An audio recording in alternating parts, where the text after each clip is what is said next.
Ang Bantugan. Isang araw, sa lupain ng mga matatapang, ay mayroong magkapatid na hari at prinsipe. Si Haring Madali ang nakatatandang kapatid ni Bantugan.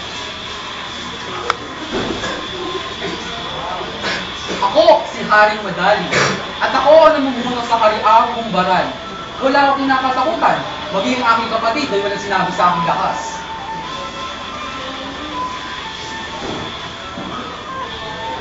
At si Bantugan na nakababatang kapatid ni Haring Madali.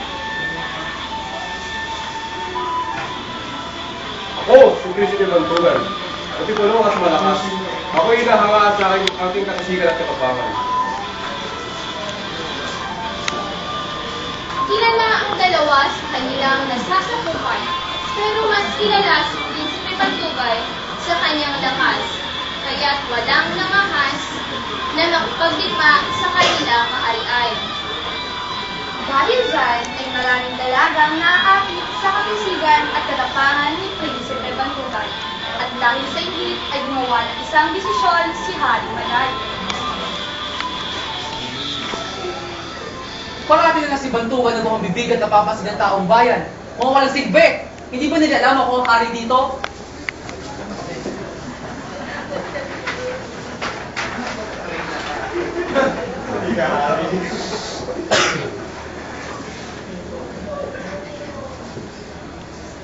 Kayong mga nasasakupan ko, makinig kayong lahat. Magmula sa araw na ito, ang sino man ang mahuli makipag-usap kay Prinsipe Bantugan ay lalapatan ko ng parusang kamatayan. Anong kapasalanan ng hari noon? Maliwanag! Opo.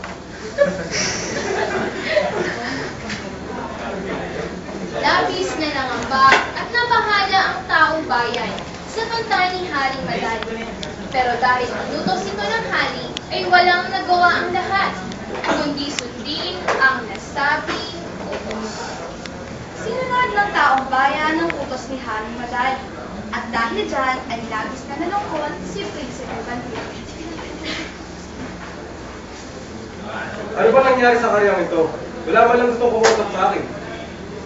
Hi, miss. Ayoko pa mamatay!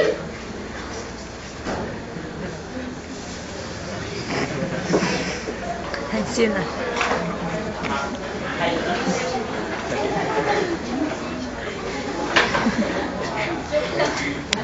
Kay miss. Ano nangyari doon? Naligo naman ako Teka, mamamatay? Ba't naman siya mamamatay? Mga nasisiraan na ata ng bait ang mga tao ito. Mga alis na nga. Dahil sa matinding kalungkutan ay umalis si Prinsipe Bantugan sa kaharian ng Bumbaran. Siya ay naglakbay patungo sa ibang lupain. Sa kalagitnaan ng kanyang paglalakbay ay inabot ng sakit si Prinsipe Bantugan. At sa kasamaang palad ay namatay ito sa harap ng pintuan ng isang kaharian. La! Ha? Diyos ko po, may patay! Ano yan sa'yo, mahal kong prinsesa na timbong? Amang hari, may patay po! Oo, mahal kong prinsesa. Hindi ako bulag. Ay, kita ko. Mga kawan, Iliging siya. ipasok ang bangkay.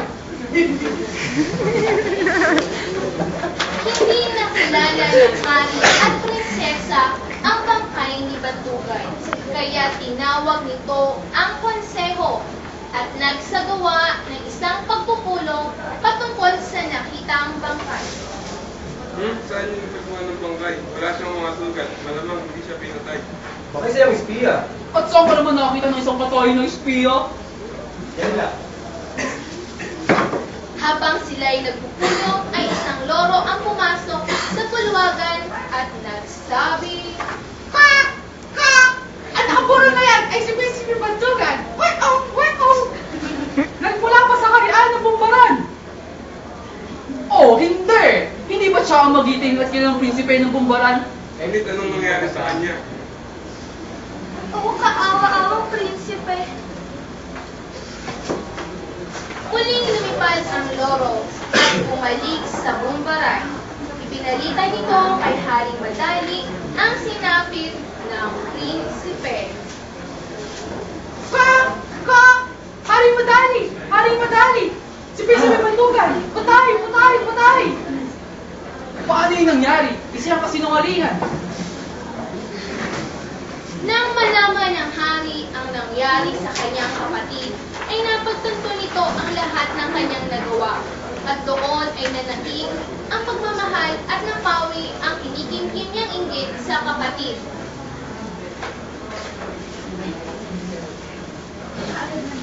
Kaagad naman na lumipad, patungong langit si Haring Madali.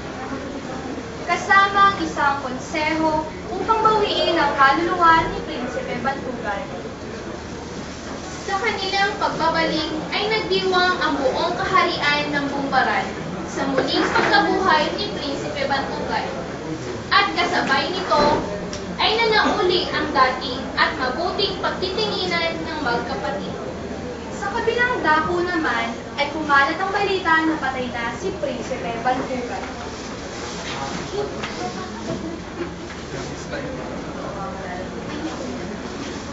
Wahahaha! Ako si Haring Miskoya. Dati ako mortal na kaaway ni Prinsipe Bantugan. At ngayong patay na si Prinsipe Bantugan, sinisigurado kong ako na ang magiging hari sa Bumbaran. Wahaha! Kaagad na naghanda si Haring Miskoyaw upang salakayin ang Bumbaran. At tingin sa kaalaman nito ay muling nabuhay si Prinsipe Bantugan. Sa kasalukuyan naman ay nagdiriwang ang lahat ng kaharian ng Bumbaran nang sumalakay si Haring Miskoyaw. Wahaha! Nandirito ako para sa kupin ng inyong lupain. At ngayong patay na ang magiling ng bayaning si Bantugan, sinisigurado kong akin na ang tagumpay. Wahaha! At sinong patay ang tinutukoy mo? Ha? Bantugan, hindi ba't patay ka na? Yun ang akala mo. Sugod! Buong gising na lumaban si Prinsipe Bantugan, ngunit dahil na rin sa lang ito sa kamatayan ay nanghihina pa ito.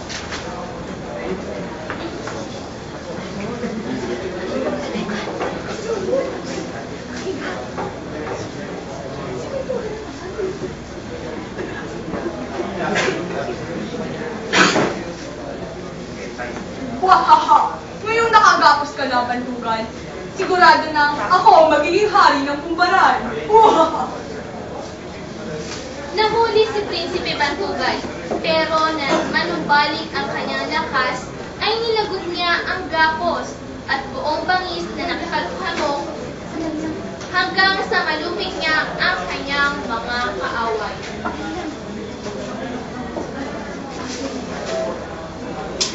Ya! Tawa! Tatalunin kita! Hindi mo ako matatalo!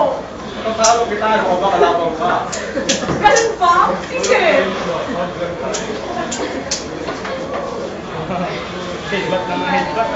Makalipas ng ilang araw, ay nanumbalik ang saya sa kaharian ng Bumbaran. Dinalaw ni Prinsipe Bantugan ang ibang kaharian at doon ay pinakasalan niya ang lahat ng prinsesa kanyang katipan.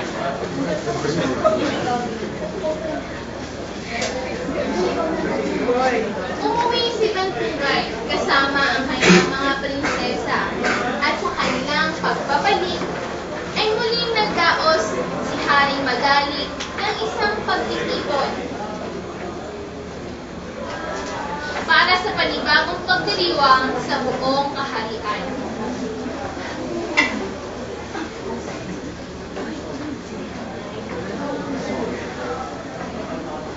At naging maligaya si Prinsipe Bantugan hanggang sa huling sandali ng kanyang buhay. Diyan nagtatapos ang kwento ng Bantugan.